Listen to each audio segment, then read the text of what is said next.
Welcome guys, in this video I'm going to show you how you can change language of voice notifications in Jaybird Vista earbuds.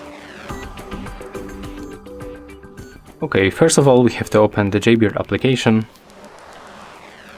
take them from the case. As you can see right now they are connected, and all we have to do just simply scroll down until we find the more settings, go for the voice prompt, and as you can see right here we can change the language.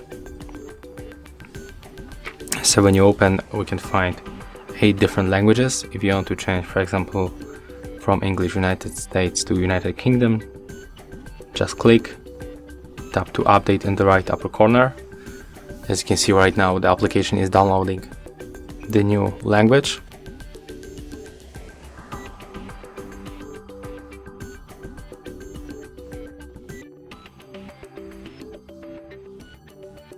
Okay, right now they are disconnected and after a few seconds they will be turned on. So we have to click to connect. We have to click to connect buds, and as you can see they are connected. That was very simple, and that's how it looks. If you find this video helpful, remember to leave a like, comment and subscribe.